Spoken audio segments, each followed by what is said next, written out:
Eso me ha funcionado hasta ahora, así que con eso tenemos. Eso me ha funcionado bastante bien. Bueno, en todo caso hay que manejarnos así, ¿no? No queda de otra. Ok. Bueno, listo. Vamos a abordar este tema. Estamos viendo esta cuestión de los organismos internacionales. Solamente para hacer un recuento de lo que vimos la clase anterior, la última parte, habíamos dicho que, claro, ya en el Congreso de Viena de 1815 habíamos dicho que ya se empezaba a pensar en organismos supranacionales, es decir, que vayan más allá de las fronteras y que buscaran armonizar las relaciones internacionales entre los estados. Entonces, claro, la verdad es que es difícil encontrar estas organizaciones antes del siglo XIX o este tipo de organizaciones, eh, con dos excepciones que las vimos con claridad, ¿no? Que son el caso de la Liga de Delos, ¿no? O llamada también Liga del Peloponeso, eh, que son, digamos, eh, son organizaciones que se pueden ver antes del siglo XIX. Y también vimos, recuerden ustedes, en la parte norte de Europa, la Liga Hanseática, ¿no? Que data del siglo XII y que probablemente en el siglo XIV ya estaba, eh, digamos, en un apogeo, ¿no? No son organismos internacionales propiamente dichos de estos, hemos hablado de esto, sino más bien formas de cooperación entre estados. Por ahí, por ejemplo, si uno piensa en la Liga de Delos o la Liga del Peloponeso, claro, estamos en la zona de los griegos, está en la parte de la cultura espartana, de los atenienses, o sea, está más o menos en esa zona. Eh, Ahí efectivamente el principal punto de unión entre estas naciones, digamos, entre estos países, es, como habíamos dicho, una cuestión más política y militar, ¿no? Político-militar, podríamos decir, de alguna manera. Porque lo que pasaba, en cambio, en la Liga Hanseática, que es esta que estaba en los países nórdicos, ¿no? La parte norte de Alemania, estaban las secciones de estas asociadas a Noruega, Finlandia, Suecia. Bueno, esa es una unión un poco más de orden o de sentido comercial, ¿no?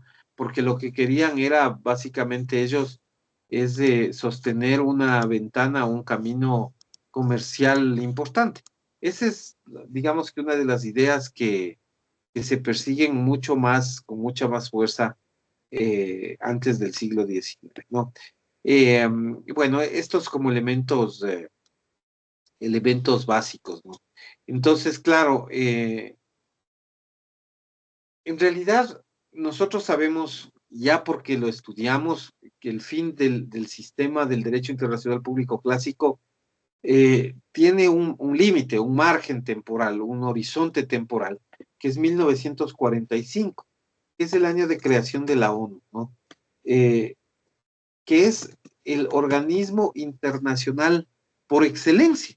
O sea, antes de esto, claro, hay un impulso, hay un enfoque, pero digamos que este es el límite temporal, ¿no? Aquí es donde se marca en realidad una diferencia, donde pasamos del derecho internacional clásico al derecho internacional contemporáneo, ¿no? Es este momento, ¿no? Y entonces, claro, para nosotros llegar a este punto, para nosotros alcanzar lo que en 1945 sería la Organización de las Naciones Unidas, tenemos que recorrer ciertos puntos que son invalorables, súper necesarios para entender la idea de la organización internacional. Entonces, algunas de las cosas que nos surgen como importantes, eh, pues que son, son cuestiones básicas, ¿no? Nos aparece, por ejemplo, la Confederación de Sanidad. Entonces, antes de las Naciones Unidas, tenemos la Confederación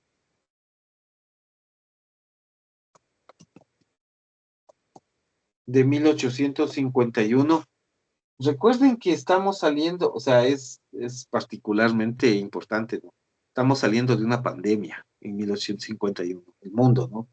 Eh, entonces, digamos que es necesario o se ve como indispensable la idea de que en el mundo exista algún acuerdo mínimo previo relacionado con, digamos, una organización que tenga, eh, vamos a decir, que esté relacionada con la cuestión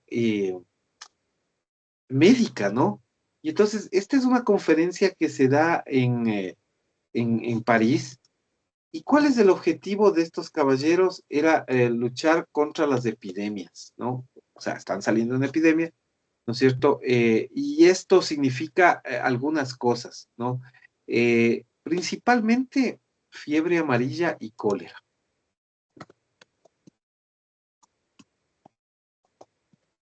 Que vean ustedes que no son dos, o sea, son dos tipos de enfermedades que no son extrañas a nuestro tiempo incluso.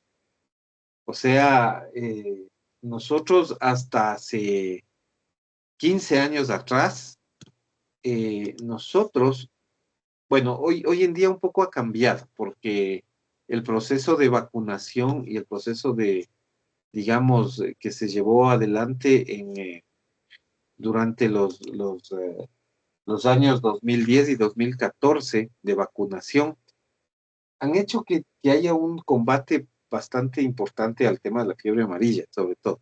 Pero hasta bien entrado el 2010, o sea, hasta digamos que mediados del 2010, cuando empieza ya ese proceso de vacunación masiva en el Ecuador, estoy hablando, no a nivel mundial, porque a nivel mundial hay algunos países que todavía enfrentan ese problema. No nos vayamos lejos. Brasil todavía tiene un problema fuerte de fiebre amarilla y están cerca de nosotros, o sea, no es que están al otro lado del mundo ni cosa por el estilo, son vecinos, prácticamente.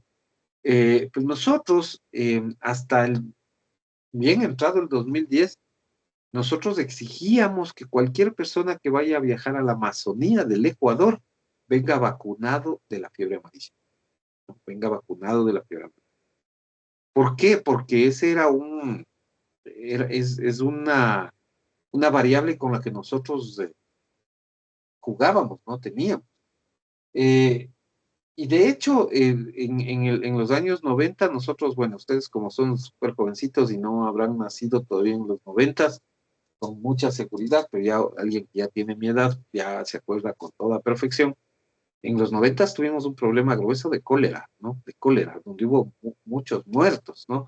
Y el cólera, pues, sobre todo afectaba a las zonas costeras, principalmente porque los vectores transmisores eran insectos de calor, ¿no? De costa. Entonces, había un problema severo en realidad de cólera para nosotros. Hemos tenido que luchar contra eso, pero hoy en día, ahorita ya no se ve, por ejemplo, este tema del cólera o la fiebre amarilla ha pasado un poco más a segundo plano. No quiero decir que no sea importante, pero eso sí. En todo caso, a nivel internacional, son dos temas que han tenido mucha repercusión. O sea, el cólera, por ejemplo, como digo, en los 90, no es que lo desarrollamos nosotros, vino del Perú. El Perú fue el primer país que tuvo un brote significativo de cólera y que a nosotros, obviamente por ser países vecinos, nos contagió. Y la fiebre amarilla es por un tema de la Amazonía, ¿no? De lo que existe ahí, de los vectores y este tipo de temas, pero eso ha estado latente hasta recientemente. Entonces, son enfermedades que han estado fuertes a nivel mundial, ¿no? Entonces, la Confederación de Sanidad tiene efectivamente un enfoque hacia allá, hacia tratar de buscar, digamos, eh, cuestiones sanitarias, ¿no? Cuestiones asociadas a lo sanitario, ¿ya? A tratar de buscar que haya algunas cuestiones que tengan que ver en realidad con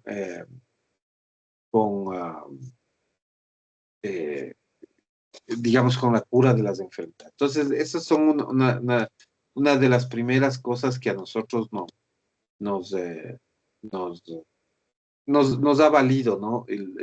Los temas eh, de organizaciones internacionales, ¿no? Pues ya me dejó ya no me está compartiendo. Ya. Eh, bueno, esta es la cuestión, ¿no? Eh, una segunda, un segundo caso es el telégrafo europeo.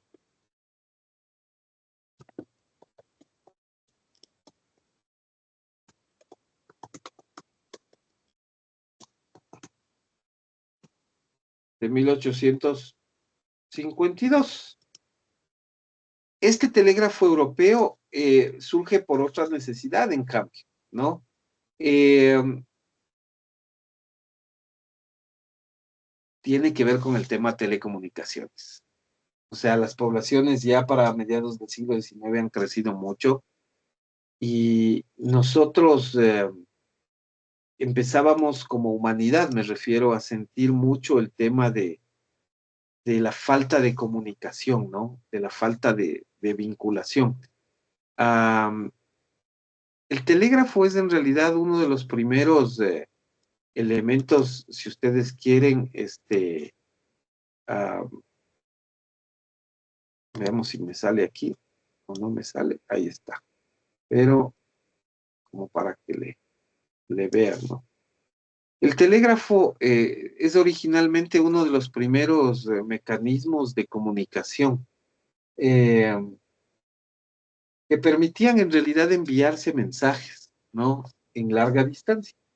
Eh, no estamos hablando necesariamente digamos, solamente de entre países, sino de largas distancias dentro de los países.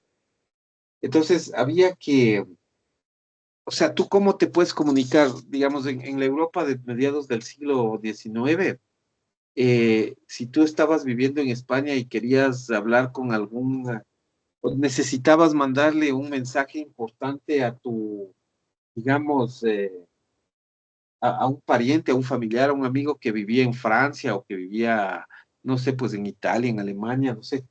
Eh, claro, tenías que escribirle una carta y utilizar el sistema de correo, ¿no es cierto? O sea, que es un sistema relativamente bastante lento, porque tú escribes a mano lo que quieres decir, lo montas en una oficina de correo y de la oficina de correo se va. Pero claro, en el siglo XIX estamos hablando de que, mediados del siglo XIX, estás hablando de que están los carruajes, están los caballos, o sea, todavía quizás los barcos es lo más sofisticado que ya tienes en el siglo XIX. Todavía, digamos que empiezan a aparecer unos primeros atisbos del coche eléctrico, ¿no? Del coche, perdón, de combustión interna, los primeros atisbos, pero no es que está generalizado, o sea, no hay estas cuestiones. Entonces, el telégrafo aparece como una máquina en la cual a través de un cifrado de mensajes tú ya puedes comunicarte de un país a otro, ¿no? O sea, enviarle, en vez de que mandes una carta y que se demora, tú vas a la oficina de telégrafos, era una oficina, ¿no es cierto?, donde encuentras un aparatito como el que yo les tengo puesto en la pantalla, y entonces ahí con estas teclitas que ustedes ven, tú le vas dictando un mensaje que te cobran o te cobraban, digamos, por palabra, ¿no? Por palabra que tú decías. Entonces, tú traías tu mensaje más o menos qué es lo que querías decir y lo enviabas a tu destinatario. Entonces, ese destinatario podía ir, o sea, si tú dabas la dirección y todo, te entregaban en un papelito lo que te habían dicho, o sea, el mensaje que te habían dado, tú podías responder y tal. Claro, eso funciona absolutamente más rápido que el sistema de correos, porque ya no es que tú físicamente llevas la carta, sino que ya tú mandas un mensaje codificado a través de un cable, ¿no? Y ese mensaje llega al otro sitio, en el otro sitio simplemente se decodifica, se traduce y te lo entregan. Entonces, esos son temas que son, digamos, los inicios, pero ¿cómo tú logras hacer eso de país a país? Poniéndote de acuerdo. poniéndote de acuerdo, esa es la situación. Entonces, esto en relación a este nivel organizativo. Luego, pues aparece el Servicio Meteorológico Francés, en 1854, ya ya se me...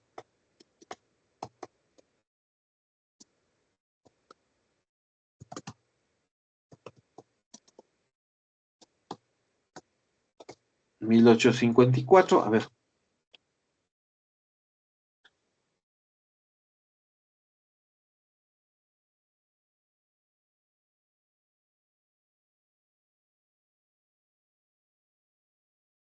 listo. Bueno, aquí también, esto también surge por una necesidad básica, ¿no? O sea, eh, el clima digamos, las estaciones y el clima no son de un solo país, pues, son diversos, ¿no? Son diversos. Son, digamos que el mismo tipo de clima muchas veces corresponde a toda una región, ¿no? No solo a un país como tal. No es que muchas veces, claro, puede pasar que en un sitio esté lloviendo y en otro no, y así, pero por lo general hay toda una estructura, ¿no? Meteorológica. Este tipo de unión surge en cambio en la necesidad de recursos, ¿no? De recursos. O sea, los franceses en eso eran un pueblo, a mediados de los años 50, yo les diría que Francia eran como, ¿qué les diré? Como era el país quizás más desarrollado en términos tecnológicos, ¿no? De hecho, el presidente García Moreno en 1875 tenía la idea, bueno, él trajo muchos franceses acá, ¿no? Al Ecuador para que enseñaran cuestiones técnicas y nos traspasaran cuestiones técnicas. De hecho, y si alguna vez vienen por acá por Quito y tienen un tiempo como para darse una vuelta, se pueden ir al observatorio astronómico que lo construyó justamente García Moreno, ¿no? El presidente García Moreno lo construyó y claro, o sea, era un avance tecnológico brutal para la época, ¿no? Hoy quizás ya con los instrumentos y todos las cuestiones que tengan que ver con la parte tecnológica, Google Maps, Google Earth, todas esas cosas. Bueno, ya ahora hay otros instrumentos muchísimo más sofisticados, pero digamos que a mediados del siglo XIX estaba en boga el tema de la parte técnica, ¿no? De la meteorología, de las mediciones. Entonces, claro, si es que tú, digamos, ves que en Francia ya habían desarrollado el proceso, tenían los mecanismos, los materiales, los instrumentos, quizás era más fácil que en lugar de ir desarrollando tú tu propio esquema meteorológico, pues lo hagas financiando el sistema francés, ¿no? O sea, le pasabas recursos y tal, pero eso tienes que hacer con un convenio de cooperación, un acuerdo. Y entonces va por ahí un poco el tema. Claro, ellos podían hacer mediciones en muchos lugares de Europa, incluso fuera de Francia. Entonces, claro, hay que aprovechar eso. Entonces, por eso es que surge esta idea. Luego viene la Unión Telegráfica Internacional, ¿no? La Unión Telegráfica Internacional,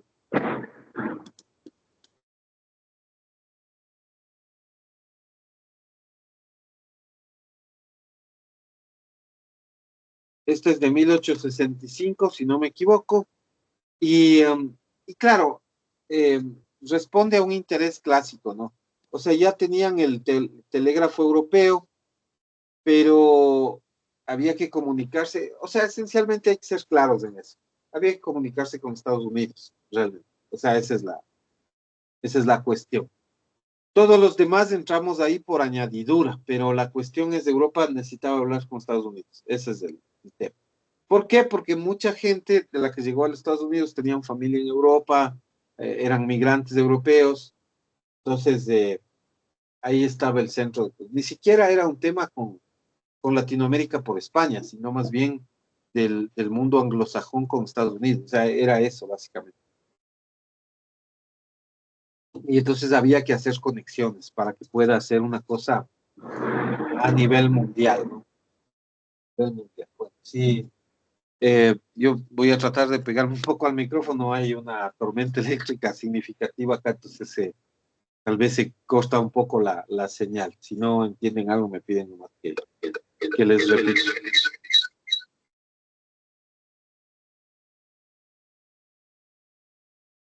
Está, está, eh, hay hay una lluvia bastante fuertecita con rayos y tal, entonces a veces se distorsiona. Bueno, entonces estamos con eso. Luego viene la Unión Postal Universal,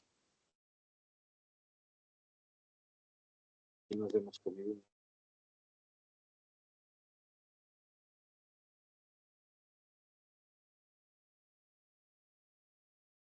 Uy, ya se está yendo la luz. Aunque estos dos deberíamos decir, perdón, estos dos ya están, digamos, fuera del marco de las Naciones Unidas, ¿no es cierto? Eh, bueno, este también es un tema, eh, muchos de ustedes no, supongo que no utilizaron, quizás sus papás sí llegaron a utilizar el servicio postal, ¿no? El correo. O sea, en realidad eso es un poco, eh, digamos, de antaño, ¿no? La carta, el enviar un mensaje, eso era importante, pero digamos que en 1874 recién, estoy equivocado yo, eh, recién en 1874 aparece una organización que es ah, clásica para llevar la correspondencia, ¿no? Y para tratar de ir por esa línea, por esa vía, ¿no? Eh, la Unión Internacional de Pesos y Medidas también es importante.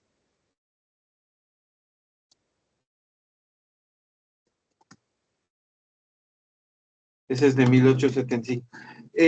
Aquí el tema es, en cambio, que había que unificar, pues, o sea, nosotros importábamos, exportábamos, en todo el mundo pasa eso. En todo el mundo había que hacer importación, exportación de productos y tal. Pero si es que tú en la práctica no, ah, obviamente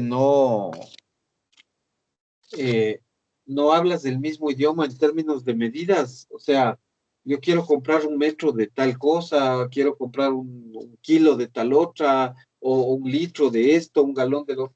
O sea, si no hablamos del mismo idioma, eso es bien complicado. Y peor entre países que están importando y exportando cosas. Entonces, era importantísimo eso, y eso es algo que ha surgido. Entonces, pesos y medidas a través de una unión internacional es trascendente, es importante para tenerlo en cuenta, ¿no?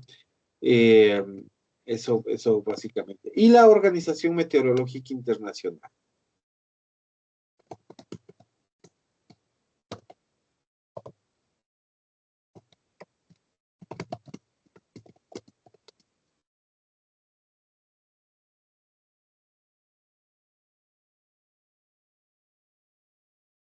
Ok, que esa es de 1878.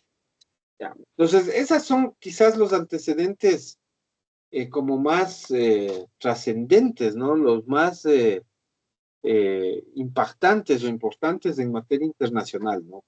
Entonces, claro, el surgimiento de este término de organismo internacional, ¿no es cierto? Ese término como tal, el organismo internacional, es un término que surge en el siglo XIX, ¿no? Aun cuando en el siglo XX es donde en realidad el sistema termina de imponerse, ¿no es cierto? Pero digamos que eso es algo que va a funcionar de manera adecuada. Eh, Ahora, nosotros tenemos el antecedente directo de las Naciones Unidas, ¿no? de las Naciones Unidas. Y ese es, digamos que lo dejo al último porque es quizás el más importante, ¿no? Eh, que es en la práctica la idea de la sociedad de las naciones, ¿no? La sociedad de naciones. Eh, la sociedad de naciones, que quizás es, le voy a poner aquí en, eh, en negrilla, ¿no? La sociedad de naciones, en la práctica, pues nos surge en 1919, ¿ya? Eh, dura en realidad hasta 1946, pero ya estaba reemplazada en el 45 por las Naciones Unidas. O sea, ¿cómo surge o por qué surge la Sociedad de las Naciones o la Liga de las Naciones? Es porque había una necesidad de paz y de seguridad. En 1919, recuerden, estamos saliendo de la Primera Guerra Mundial, ¿no es cierto? Es una etapa posguerra, es una etapa difícil, y como seres humanos y como sociedad nosotros necesitábamos confiar, necesitábamos algún nivel de confianza. Esa es la esencia de todo. Necesitabas confianza, o sea, tener confianza en el otro, en el vecino, en el país, etc. Y entonces, qué mejor espacio que un aglomerado, un conglomerado de países. Y esa es la Liga de las Naciones. Entonces, claro, todo esto surge, ¿no es cierto?, como resultado de un intento de institucionalizar o darle preponderancia a los organismos internacionales, porque esto va a permitir en 1945 la consolidación del sistema multilateral. Y ese es el efecto inmediato de esto, ¿no?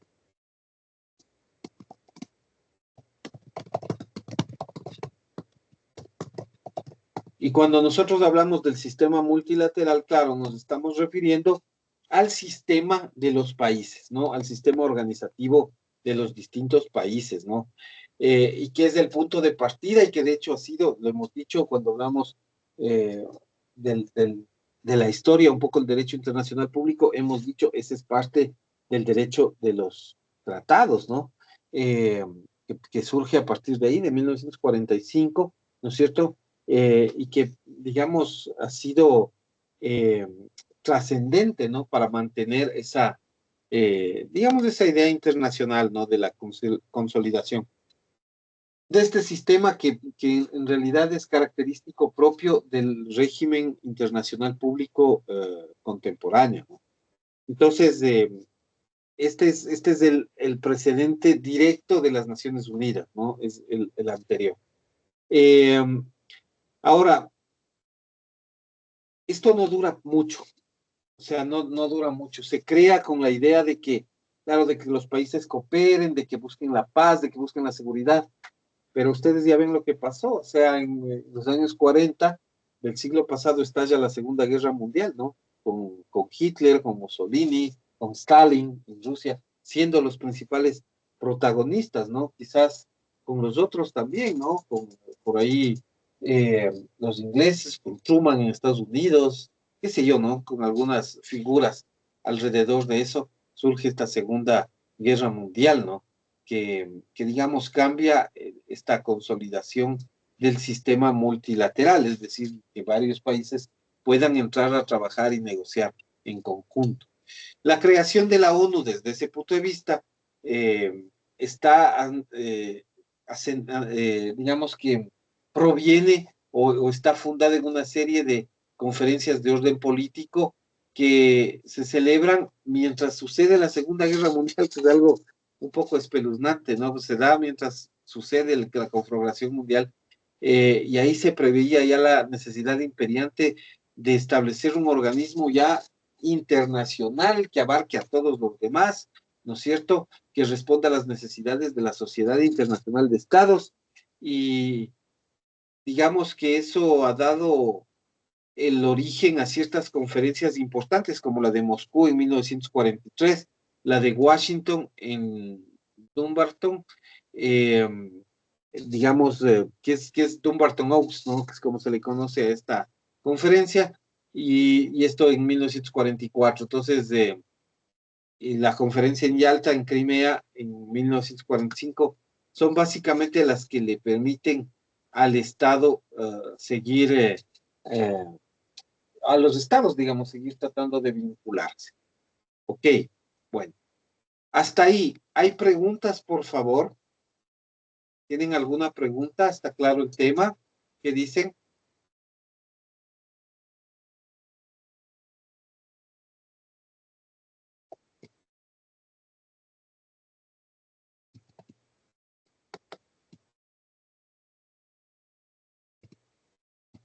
Les voy a cargar una preguntita en el chat, ¿ya? Pero,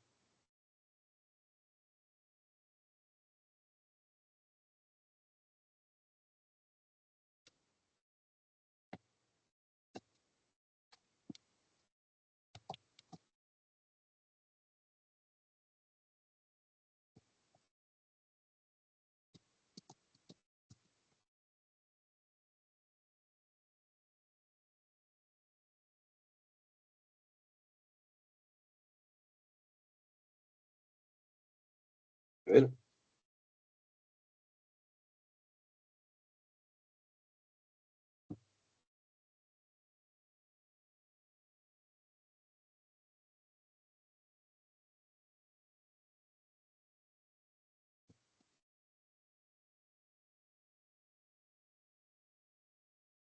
ok, listo. Vamos a responder a esa preguntita, por favor, que está en el chat en los próximos 5 minutos, por favor.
Ok, listo, muchas gracias. Bueno, eso entonces en relación al tema, ¿no? Eh, bueno, eso de alguna manera lo que nos ha planteado es una reorganización del sistema mundial, ¿no es cierto? Eh, Aparece ya las Naciones Unidas, que como ustedes saben, bueno, ya lo hemos visto, se produce una carta fundacional conocida como la Carta de San Francisco, ¿no? Entonces, digamos que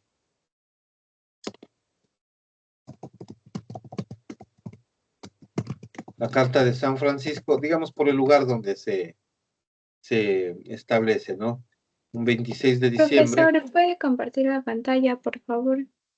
se me desconectó otra vez. Ah, sí, se me ha desconectado otra vez. Muchas gracias por avisarme. A ver, ahí está. Yo lo estoy tratando de ver acá, pero está metido el... Ya, listo. Entonces, bueno, en 1945 se produce digamos, la creación de la ONU a través de esta carta, ¿no? De la Carta de las Naciones Unidas, la Carta de San Francisco, y tiene, digamos, dos objetivos básicos, ¿no? Mantener la paz y mantener la seguridad. O sea, estamos hablando de que en 1945 venimos de la Segunda Guerra Mundial, una época de posguerra, igual que lo que pasaba con la Liga de las Naciones, pero el problema es que la gente no creía, pues.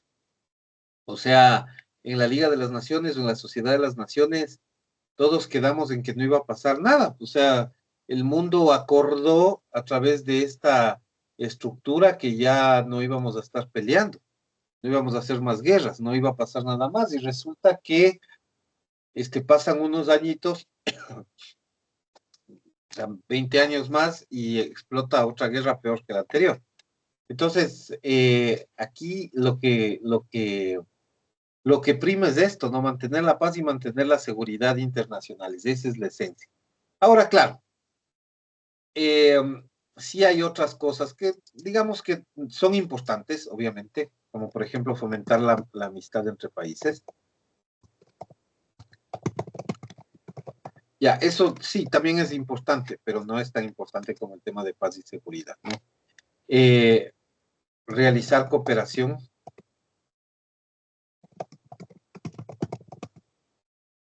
que eso también, bueno, hoy en día es quizás un poco más, eh, digamos, es un poco más aplicable o se trabaja de una mejor manera, pero en realidad eso ha sido, digamos, un trabajo armónico de varios países. No, no siempre ha pasado eso, ¿no? De hecho, eh, no es que todos trabajan de manera muy cooperativa, coordinada, que se diga, ¿no? Entonces, eso tiene que ver con muchos factores, incluso la cuestión política tiene que ver ahí, la cuestión geopolítica, ¿no? La ubicación geográfica, incluso a veces son factores determinantes para establecer las posibles variables, pero el tema es interesante, ¿no? Y es importante. Bueno, total, no, no necesariamente esto es la esencia propia. Y lo otro que es importante digamos, para esta estructura es la ONU que sirva de centro para fines comunes entre los estados. O sea, donde tú estableces qué es lo que el mundo quiere hacia el futuro. Pues en la ONU, ¿no? Que es la reunión de países, la más grande reunión de países que existe a nivel mundial, como a nivel organizativo. Ahora, siempre habrá la crítica, ¿no? Eso hay que decirlo. Siempre habrá esta crítica asociada al hecho de que las Naciones Unidas no necesariamente eh, comportan o implican eh, vamos a decir, un objetivo común real para todos los países, porque tal vez, eh, digamos que la visión hegemónica ha sido o ha estado anclada en cuestiones de desarrollo económico sobre todo. Entonces, quizás no todos los países están en la misma línea de lo que quiere la ONU, ¿no? Pero bueno, es quizás el espacio más democrático de opinión, ¿no? Por lo menos en donde hay un poco más de espacio como para conversar cuáles serán nuestros objetivos comunes. Es difícil en la práctica entender cuál es el objetivo común de, digamos, de la humanidad, ¿no? O sea, qué es lo que persigue la humanidad. Pero claro, sí han habido acuerdos, quizás no en todo, ¿no? Quizás en cuestiones económicas, en cuestiones políticas no hay entendimiento, pero hay cuestiones pragmáticas que sí han sido útiles, ¿no? Por ejemplo, vean ustedes, la Organización Mundial de la Salud, que es una organización, y esto como para plantearles algo algunas de las opciones que en la última década nosotros hemos tenido. Eh, sí, quizás no nos podemos de acuerdo en un objetivo de gobierno o en el sistema económico de que debe imperar o en el sistema monetario, qué sé yo. En eso no logramos ponernos de acuerdo, pero hay cosas importantes en las que sí se logró un acuerdo generalizado. Por ejemplo, vean ustedes lo que pasó en la pandemia, las decisiones que tomó la Organización Mundial de la Salud, que es un ente adscrito a las Naciones Unidas o que depende de las Naciones Unidas, es súper importante. O sea, ellos decidieron declararle como pandemia al COVID-19 y a partir de ahí hubo muchas políticas de Estado orientadas a tratar de proteger a la población. Claro, habrá que decir que unos trabajaron mejor y otros peor, ciertamente, porque no todos somos iguales, pero había un orden, un sentido, un norte para el mundo, que era combatir esa enfermedad. Eso me parece que es algo trascendente, es decir, nos fuimos por una línea, por un camino que era el correcto, que era el que había que hacer en ese momento.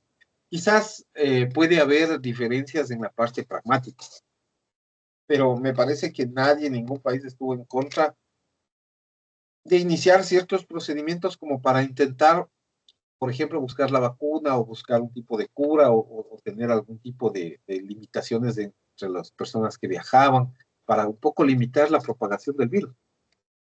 Eso probablemente es una cosa que no se puede conseguir si es que tú no tienes un nivel organizativo importante.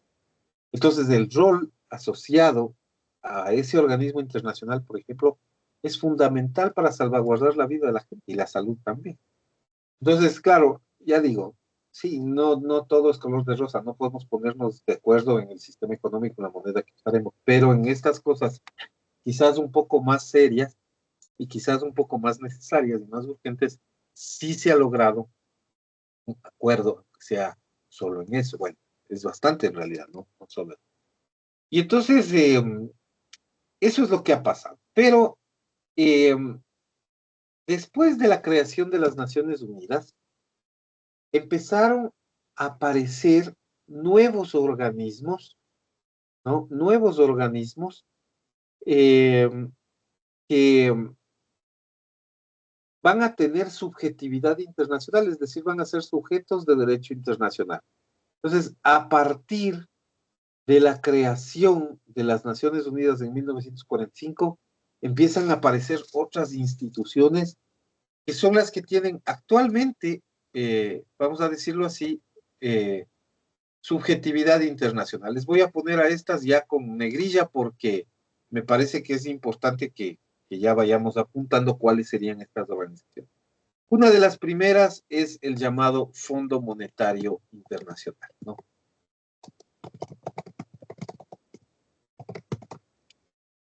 ¿Ya?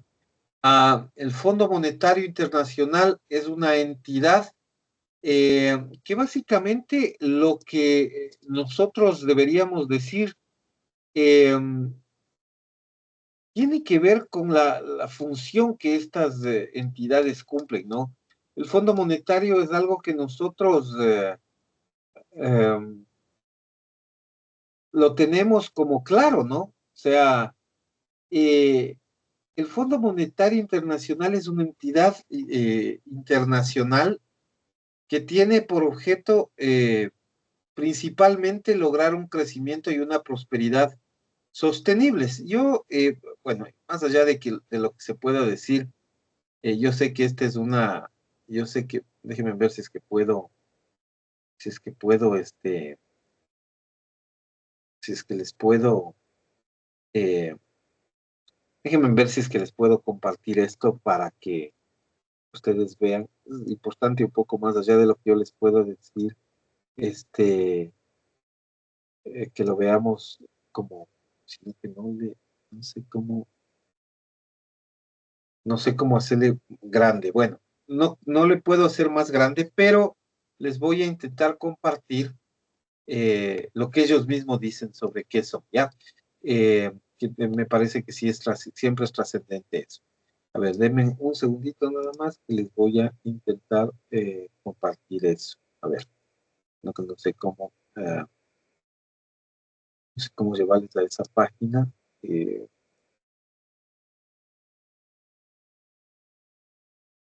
esta me parece que es esta, ¿no es cierto? Ya, aquí se ven ustedes mismos. Ya, perfecto. A ver, les voy a compartir.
Ok, bueno, esa es digamos, la idea general, ¿no? De a qué nos referimos cuando hablamos del Fondo Monetario Internacional. Es una entidad financiera, en pocas palabras, ¿no?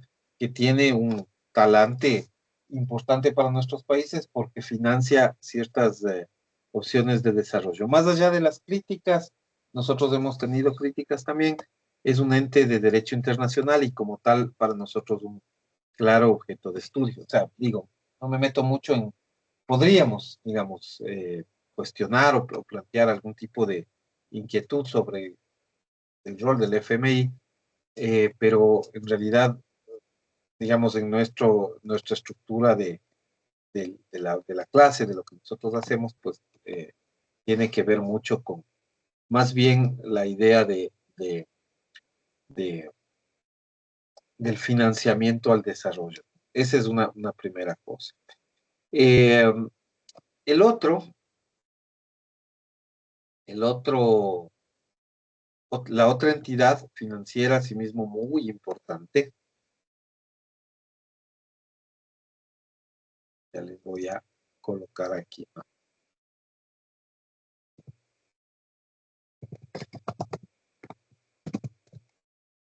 Ya, la otra es el Banco Internacional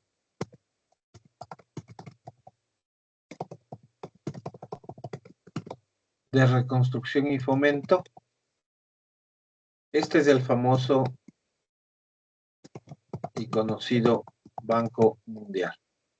Ya, este es un banco, la historia del Banco Mundial es bastante particular porque es una entidad que se creó originalmente a partir de 1945 para reconstruir Europa, prácticamente. Luego se ha ido volviendo eh, una entidad que ya tiene que ver con otras cuestiones, ya digamos también de financiamiento, de algunos temas importantes a nivel internacional, pero digamos que ellos han tenido algunas opciones, eh, sobre todo para buscar un desarrollo eh, quizás más armónico eh, entre, digamos, los países, ¿no? Y entonces, claro, ellos lo que hacen es, como dicen ellos, es ofrecer productos financieros y asistencia técnica, casi lo mismo que podríamos decir del Fondo Monetario Internacional. Tratan de hacer un intercambio de aplicación de conocimientos, quizás transferencia de tecnología también, eh, y tratan a través de sus proyectos, en realidad, ayudarles a los países a obtener el desarrollo. A veces eso puede ser un poco complejo de entender, ¿no? Principalmente porque eh, son entidades que en nuestros países son criticadas mucho, ¿no? Por el hecho de que en realidad podría ser que la función del desarrollo que ellos están buscando no es tan parecida a la función del desarrollo que nosotros queremos o que nosotros esperamos, ¿no? Y entonces, claro, eso nos tiene un poco a nosotros complicados, ¿no?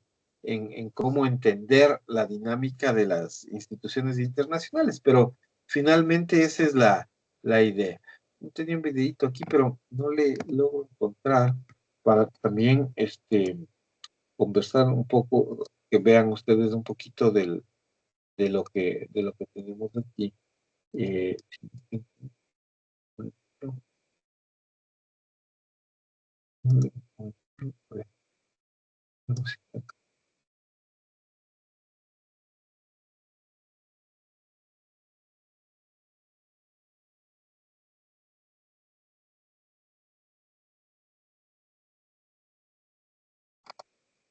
eh, no le encuentro, no le tengo eh, no le tengo pero bueno, ese es una entidad que es importante también. En todo caso, ya otra de las organizaciones es la Organización de Aviación Civil Internacional, es un poco menos conocida.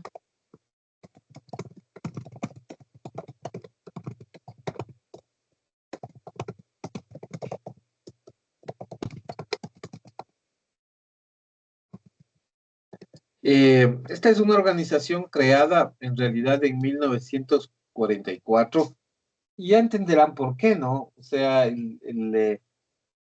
digamos que ya el transporte aéreo a mediados del siglo XX empezaba a ser el transporte, ¿no? El transporte más frecuente y más utilizado. Lo sigue siendo hasta ahora. Y entonces había la necesidad de que nosotros tengamos o contemos con una asociación que de alguna manera mantenga organizado todo el sistema, ¿no? De vuelos. Eso, digamos que para los países es es súper trascendente, ¿no? Súper importante. Eh, Porque efectivamente si nosotros no utilizamos o no tenemos la posibilidad de que tengamos por lo menos una regulación en términos eh, digamos, de, uh, de reglas claras para el tema de los vuelos y de las cuestiones asociadas a, la, a la entidad, entonces estamos un poco complicados. Ellos tienen que manejar el tema de carga aérea y de pasajeros, ¿no? Principalmente tienen a su cargo los dos temas. Entonces, claro, hay que, si tú vas a compartir el cielo, ¿no? Como, digamos, el espacio a través del cual circula toda la movilidad del planeta, pues necesitábamos tener una organización en ese sentido. Entonces, ese no es tan difícil de tenerlo presente o de pensarlo así. Eh, la otra es otra de las organizaciones que surgieron a partir de esto, es la Organización de las Naciones Unidas para la educación, la ciencia y la cultura.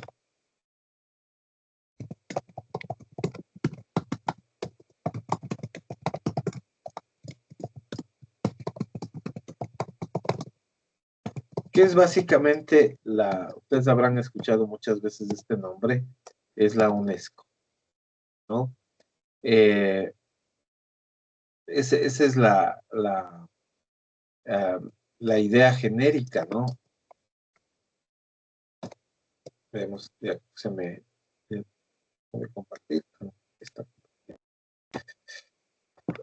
Entonces, claro, esta es una organización que tiene, ya sé,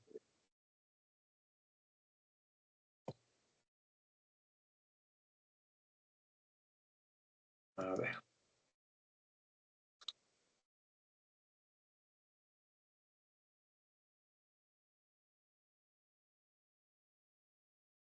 debe estar ahí, ya, correcto. Bueno, esta es una organización, en cambio, eh, que tiene que ver mucho con con las cuestiones asociadas a los proyectos educativos, ¿no? A cómo se fondean y cómo es que pueden operar, ¿no? En la práctica. Eh, la UNESCO es una entidad dependiente, en realidad, de las Naciones Unidas, ¿no? Pero tiene su personería jurídica propia, ¿no? Eh, aquí ellos, digamos que eh, como entidad, ellos tienen algunos objetivos básicos, ¿no? Una primera cosa es que ellos buscan garantizar una educación equitativa e inclusiva para todos. El tratar de que todos tengan acceso, ojo, ¿no? Pero a nivel primario y secundario, porque eso también es un tema que se ha debatido mucho respecto del acceso a la educación universitaria. La UNESCO es clara en eso, ¿no? La UNESCO tiene un objetivo súper claro que es básicamente vencer el tema del analfabetismo global. Nosotros aquí en el Ecuador hemos trabajado bastante en eso, hemos reducido drásticamente las tasas de analfabetismo. Todavía no es que está totalmente, digamos, eliminado el problema del analfabetismo, pero claro, la UNESCO sí busca trabajar en educación básica y en educación media, no necesariamente más allá, ¿no? No más allá. Eso en términos educativos, porque en realidad a veces no es tan, no es, digamos que hay un debate de alguna manera un poco fuerte en el sentido de pensar que la educación a nivel universitario no es para todos. Y eso lamentablemente sí es una cuestión que se debate, ¿no? Es decir, no todos están preparados para ir a una educación superior. Eh, y eso es algo que en la UNESCO también se ha conversado, y se ha conversado mucho, y por eso es que ellos, digamos que como para saldar salvaguardar ese debate, ellos han tratado de mantener de alguna manera la idea de que eh, bueno, tienen en la práctica, digamos, el propiciar el tema de la educación básica y de la educación secundaria, ¿no? Digamos, eh, antes de la educación del bachillerato, digamos.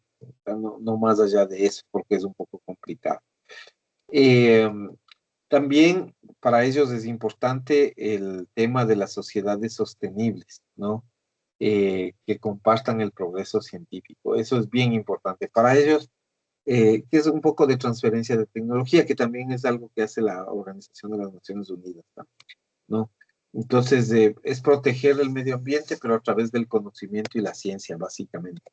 Entonces, ellos son mucho de, por ejemplo, cuestiones como energías renovables, qué sé yo, el uso de energía eólica, fomento de la energía eólica, de la energía eh, fotovoltaica, que es energía solar, o sea, mecanismos más limpios de utilización de energía. Ellos están más hacia allá, es decir, buscar un progreso, pero más asociado a lo científico, ¿no? También tienen por objeto el tema de la justicia y de la inclusión, ¿no? Eh, Tienen un programa especial de combate al racismo, al discurso de odio, a la desinformación generalmente. que son cosas que nos atañen a nosotros hoy en día, porque a pesar de que han pasado los años y a pesar de que ha habido incluso convenios internacionales, como por ejemplo el convenio para combatir la discriminación racial, ¿no? A pesar de que ha habido eso, eh, sigue habiendo de alguna manera un tema de discriminación. Entonces, la UNESCO ha trabajado mucho en eso. O garantizar también las nuevas tecnologías que favorezcan y beneficien a la sociedad. Entonces, ahí están algunas de las cosas que nos plantea la organización esta de la educación, la ciencia y la cultura, ¿no? Básicamente. Bueno, esto como parte del proceso. Eh, Está también la Organización de las Naciones Unidas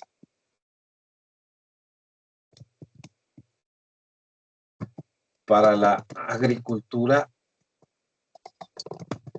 y la Alimentación, que ustedes deben haber escuchado, se le conoce como la FAO, ¿no? La FAO. Esta también es una de las, digamos que organizaciones importantes de las Naciones Unidas, que nos plantea algunas cuestiones, eh, digamos que asociadas digamos, a poner fin a una cuestión que es básica, que es el pilar probablemente de la pobreza. O sea, todo el esquema de pobreza que nosotros tenemos, en términos generales, está anclado, bueno, en algunos elementos, pero principalmente en un tema de alimentación. Entonces, claro, ellos tienen por objeto o buscan o digamos que sus objetivos institucionales están orientados al combate al hambre, ¿no? Que ellos plantean. Combatir el hambre, ¿no? Lograr seguridad alimentaria, garantizar el acceso regular a alimentos suficientes, de buena calidad, llevar una vida activa y sana, ¿no? Entonces, esa es la idea, pero principalmente erradicar el hambre, terminar con el hambre. Esa es la idea más generalizada, digamos, que podemos nosotros tener al respecto de lo que hace esta organización, que es la FAO, ¿no? Eh, el tema este del hambre, ¿no? Eh, la otra importante es el Fondo de las Naciones Unidas para la Infancia,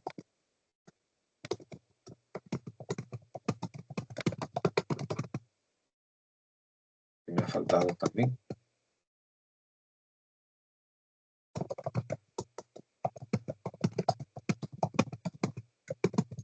Que nosotros le conocemos como UNICEF. Y bueno, claro, UNICEF también es una entidad súper importante, sobre todo en la defensa de los derechos de los niños, niñas y adolescentes. Es, digamos, súper trascendente. Eh, Ellos lo que buscan, en cambio, es asegurar que los niños, sobre todo aquellos que tienen condiciones de mayor vulnerabilidad, por dónde viven, por quién viven, con quiénes habitan, ¿no? Sobrevivan y prosperen, ¿no? Básicamente. Se trata de promover la igualdad. Esa es una cuestión que es esencial. Es difícil a veces, digamos, que lograr esos objetivos, porque no es tan fácil o no es tan frecuente que todos los gobiernos pues apoyen de manera directa a las cuestiones de la infancia. Nosotros, por ejemplo, hemos tenido un problema eh, que yo pienso que ya en estos momentos se ha vuelto eh, realmente caótico, que es una cosa en la que se debe trabajar y no hemos trabajado, que ningún gobierno ha trabajado en eso, que es la desnutrición crónica, ¿no? Desnutrición crónica infantil. Ese es quizás el problema más grave de que el Ecuador tiene. Yo les diría, me atrevería a decir que es por ahí incluso no solo un problema de los niños, o sea, un problema de salud de los niños, sino que es realmente un problema de salud del país. O sea, es uno de los problemas graves del país. Eh, o sea, hay un montón de estudios, de investigaciones que dan cuenta de que un niño que sufre desnutrición desde muy pequeño no logra desarrollar cognitivamente todas sus habilidades, no logra desarrollar el cerebro, no logra, eh, vamos a decir, no logra mantener un nivel de desarrollo adecuado. Eso me parece que es súper complicado en el sentido de que eh, por la misma situación que tienen que enfrentar estos guaguas, nunca se ha logrado mantener de ninguna manera un trabajo que puede ser más en conjunto, ¿no? Eh, eso ha sido un poco complejo, en realidad, bien complejo. Se dice que no, como no logran desarrollar digamos, su parte cognitiva, los guaguas luego no tienen un proceso de aprendizaje adecuado. Y entonces, claro, cuando se van volviendo adultos, no les cuesta mucho avanzar en cuestiones de aprendizaje académicas y tal. Y claro, eso ya de por sí te frena en tu proceso de desarrollo. O sea, si tú no logras alcanzar, por ejemplo, una carrera universitaria, si tú te empiezas a quedar en el camino, es más difícil sostenerte con, digamos, un mejor estatus salarial, ¿no? No, eso no quiere decir que porque uno ya estudia en la universidad y ya se puede sentir como listo y digamos, ya no pasa nada, no importa, porque no es así, ¿no? Pero uno lo que sí puede ver es que va a haber dificultades en el futuro. Entonces, eso es algo que se dedica a combatir el Fondo para las Naciones Unidas para la Infancia, ¿no? Las Naciones Unidas para la Infancia. Y finalmente, claro, está la Organización Mundial de la Salud.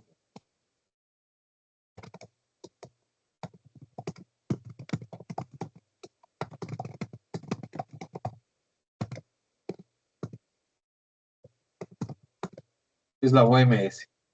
Bueno, su objetivo, toda su estructura es bastante clara, no hay mucho que, digamos, que plantear sobre ellos. Ellos tienen un enfoque y un cuidado absolutamente claro respecto a qué es lo que buscan proteger, cómo lo buscan proteger, eh, combatir el tema de las condiciones de sanidad, de salud pública, todos estos temas son trascendentes en el caso de ellos, ¿no? Entonces, es importante lo que ellos puedan lograr. Entonces, todos estos han sido, digamos que organizaciones, fondos, bancos, todos son organismos internacionales. Eh, Ahora, claro, estos son de alguna manera, estos que hemos nombrado, son parte del sistema de Naciones Unidas, ¿no? Todos estos, hemos dicho, son organismos internacionales, tienen personería jurídica internacional, son sujetos del derecho internacional. De hecho, en algunas instancias se les reconoce, no así en todas, ¿no? Por ejemplo, la Corte Internacional de Justicia solamente reconoce digamos, el estatus jurídico del Estado como actor o demandado. Otras sí, puede ser, por ejemplo, en el caso nuestro más cercano, la Corte Interamericana de Derechos Humanos sí reconoce el estatus de estas organizaciones como personas jurídicas. Pero claro, estas son organizaciones que dependen directamente de las Naciones Unidas, ¿no? Que han sido creadas bajo el seno y la visión de las Naciones Unidas. Pero hay otras que están como fuera, ¿no? Por ejemplo, la Organización Mundial de Comercio. ¿Ya? Eh, la Organización Mundial de Comercio es una entidad que está fuera del sistema de Naciones Unidas, pero que ha tenido que crearse porque básicamente el mundo eh, necesitaba que haya digamos, un nivel organizativo básico de las relaciones comerciales, ¿no? Y entonces, lo, a veces las condiciones de comercio son condiciones bastante, yo les diría, bastante desiguales, ¿no? O sea, no es que muchas veces a nosotros, bueno, nos pasa eso frecuentemente, que a nosotros nos imponen cosas. y eso es parte de la vida misma, ¿no? Somos un país que no tiene los recursos económicos grandes como para enfrentarse y es difícil que a nosotros, digamos, estemos en condiciones de negociación, ¿no? Eh, claro, por todas las cosas, ¿no? Por ejemplo, cuando nosotros vendemos petróleo, qué difícil se nos hace a nosotros colocar en un buen precio, por ejemplo. Nos tenemos que muchas veces someter a ciertas condiciones de los compradores, porque de otro modo no te compran y si tú no vendes es como, es como aquel, digamos, aquella persona que vive de la venta diaria de algo, ¿no? De algún negocio, digamos, el día que no vende, no come, ¿no? O sea, esa es la cosa. Yo a veces le veo al Ecuador, yo sé que a veces es medio, no es tan, no es tan agradable decir eso, pero claro, el Ecuador no es un país rico, ¿no? O sea, no es un país que tiene varias opciones, puede darse el lujo digamos, de rechazar una venta o qué sé yo. Nosotros estamos en una posición bastante complicada, eh, una paralización de petróleo, una falta de venta de un día, significan muchos millones de dólares y para nosotros esos millones de dólares son vitales para mantener nuestra estructura, nuestro funcionamiento, ¿no? O sea, tú dejas de vender unas 2 semanas y fácilmente te puedes quedar sin dinero para pagarle al sector público entero, ¿no? O sea, para pagar sueldos, salarios, para pagar a los contratistas, o sea, fácilmente. Entonces, nosotros dependemos directamente de eso, ¿no? Entonces, ahí la Organización Mundial de Comercio ha surgido para establecer ciertas reglas.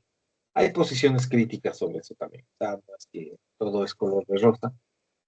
Por ahí hay ciertas regulaciones que no le favorecen a los países más débiles, ciertamente a los países más pobres y no a otros países, pero bueno, es parte de los procesos, ¿no? Es parte del mismo proceso. Otra de las entidades que han sido básicas, me parece que yo ya les dije algún rato, eh, es la Organización de Países Exportadores de Petróleo,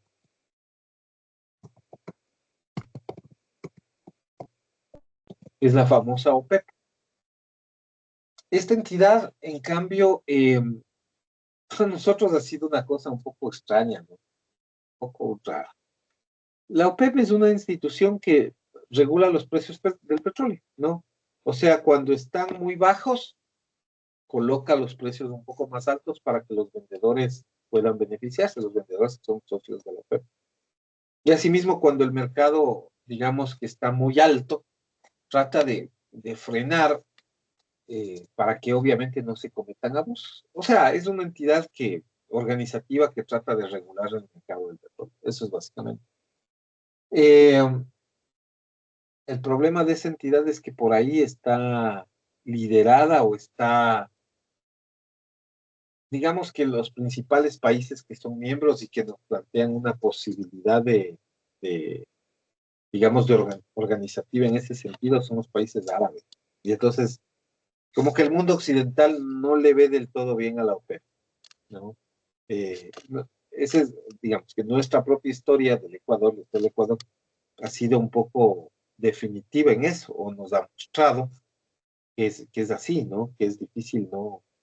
Eh, mantener una relación armónica, estable y constante. Entonces, cuando nosotros empezamos la producción petrolera, por ejemplo, en 1972, con, digamos, primero con Guillermo Rodríguez Lara y después con el triunvirato militar, en la década de los 70 en el Ecuador, nosotros optamos por entrar a la OPEP. Nosotros fuimos parte de la OPEP, de hecho, fuimos como parte de eso. Pero luego al presidente Febres Cordero no le gustó la idea de estar dentro de la OPEP y le sacó al Ecuador, le sacó al Ecuador. Luego el siguiente presidente, Rodrigo Borja, a él en cambio sí le gustaba estar en la OPEP y pues, él ingresa de nuevo, ¿no? Ingresa de nuevo. Y luego viene Sixto Durán Ballén, que tampoco le gustaba la idea de pertenecer a la OPEP y le saca de nuevo. Entonces, unos entran, unos le sacan, ¿no? Estuvo fuera el Ecuador de la OPEP, digamos que durante algunos años, porque, eh, claro, una de las cosas que pasaron también fue que efectivamente a la OPEP le, digamos, el presidente Sixto Durán le sacó, pero luego vino el presidente Bucaram y hubo una etapa de inestabilidad de 10 años, y ese fue un tiempo súper largo que el Ecuador estuvo fuera de la OPEP porque no había un presidente como estable, digamos, ¿no? O sea, no había mucha estabilidad. Y se mantuvo fuera de la OPEP, ¿no? Se mantuvo fuera de la OPEP eh, durante todo el gobierno de Bucaram, que digamos que no fue muy largo, luego vino este Fabián Alarcón, que tampoco fue un presidente muy largo, Yamil Maguad, que mantuvo, era de la misma línea más o menos, entonces mantuvo la separación de la OPEP, luego vino su vicepresidente Ricardo, ¿cómo es? Gustavo Noboa, mantuvo fuera el Ecuador de de la OPEP, y finalmente Rafael Correa lo ingresó de nuevo. Y estuvo durante los 10 años del correísmo hasta que vino Lenín Moreno y lo sacó de nuevo de la OPEP, y el resto de presidentes lo han mantenido fuera. ¿Es importante que estemos fuera o dentro de la OPEP? Depende, ¿no? A veces, yo creo que es más ventajoso para nosotros estar ahí porque nos permite negociar con más fuerza, pero son criterios, ¿no? O sea, tampoco esa es la palabra definitiva. Cuando uno no esté en la OPEP, también puedes tener la posibilidad de negociar mejores precios para tu producto, porque tú puedes diferenciarte de lo que hace la OPEP, de los precios estándar que ellos establecen. Y entonces eso puede ser interesante. Bueno, eso ya dependerá de la opinión que cada presidente, claro, tenga, ¿no?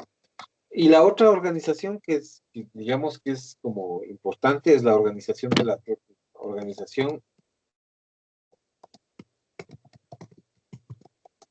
del Tratado del Atlántico Norte.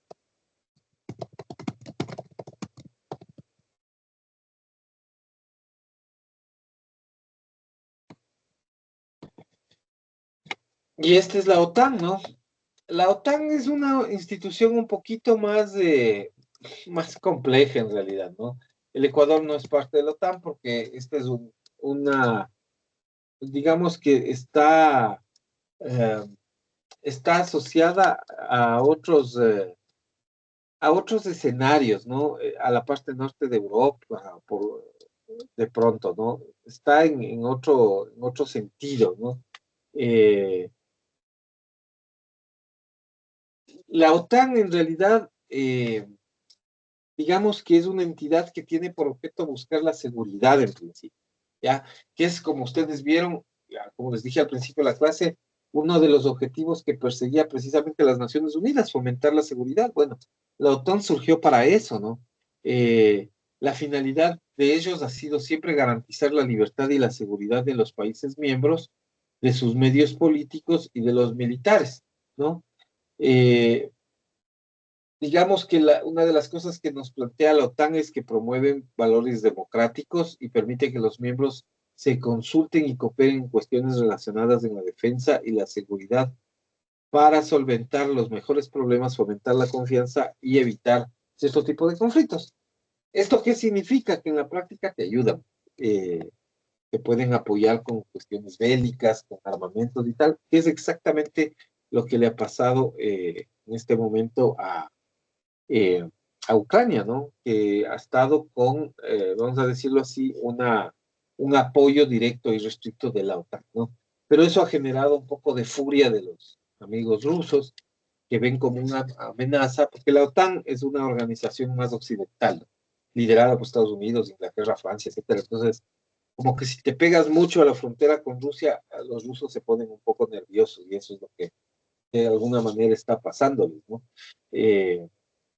Si se junta demasiado esta organización, pues se sienten como un poco al menos alertas, ¿no? Porque en cualquier momento puede surgir un ataque o cualquier momento puede pasar algo. Estas son, a grosso modo y de manera muy general, digamos que las entidades a nivel global que están fuera de las Naciones Unidas. Y también habría que decir que hay, eh, hay otras organizaciones que también están fuera del seno de las Naciones Unidas, pero que tienen un carácter regional, ya regional. Y entonces aquí sí tenemos algunas organizaciones que ustedes ya se habrán hecho una idea, ¿no? Por ejemplo, está la Unión Africana. Obviamente es un espacio que, digamos, abarca a los países, a las naciones africanas, obviamente no a otras, ese es su alcance, esa es su estructura y tal. Está también, pues, este otro que es fundamental y conocidísimo, la Unión Europea.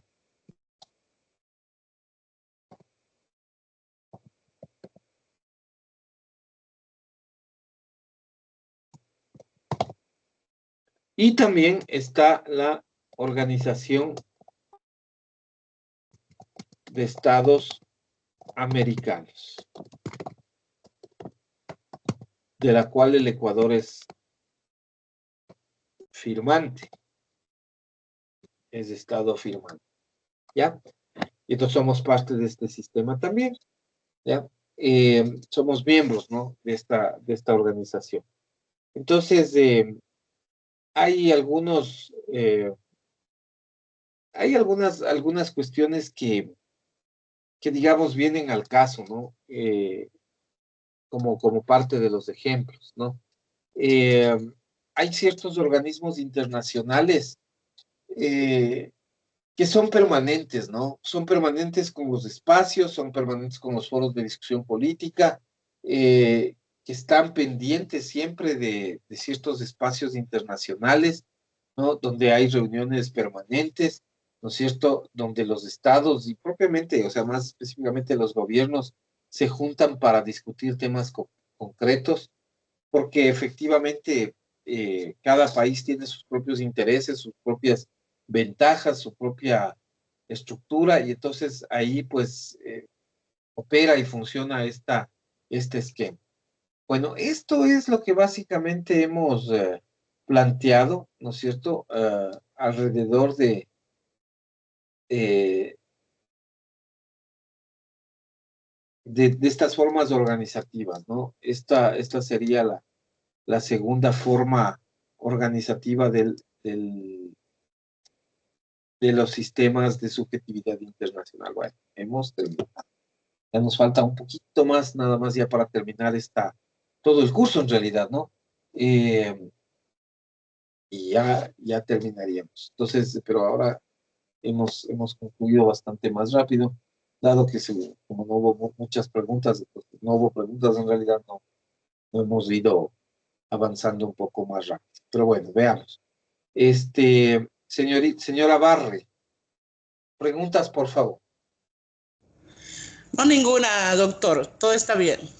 ¿Todo claro? Bueno. Sí, doctor. Ok, chévere, señorita Gutiérrez, ¿qué dice? Ninguna pregunta, profesor. Bueno, señorita Martínez. No, profe, ninguna pregunta. Ok. Señor Estupiñán, ¿preguntas?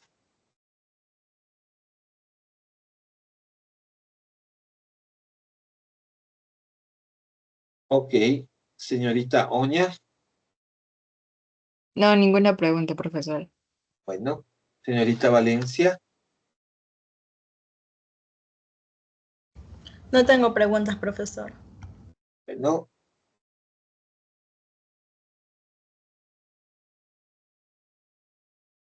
Señorita Moreira. No tengo preguntas, profesor. Bueno. Señor Pozo.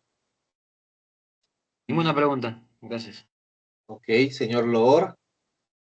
Una pregunta, doctor. Bueno. Señorita Maridueña. Ninguna, profe. Bueno.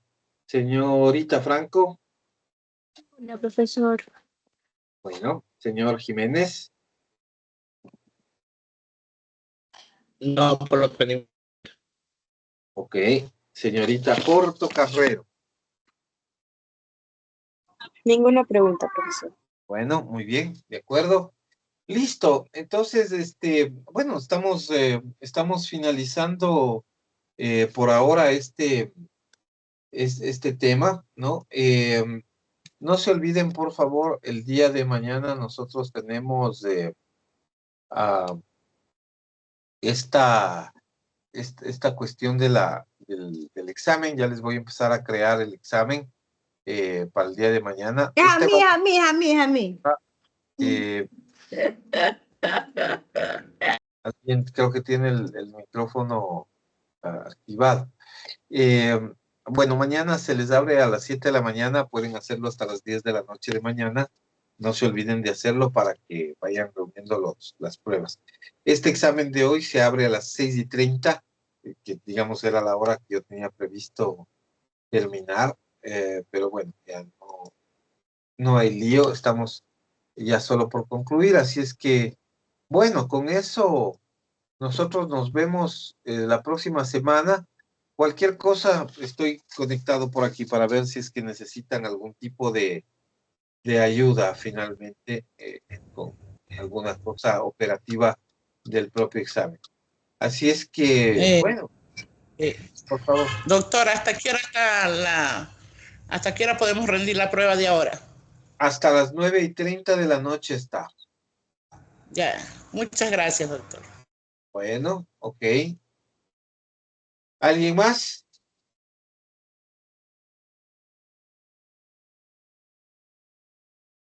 ¿Nada más? Bueno, ahí les veía en el celular, que parece que está. Listo, nos vemos entonces la próxima semana. Que les vaya bien. Igualmente, doctor. Bendiciones. Chao, chao. Igual, les vaya bien.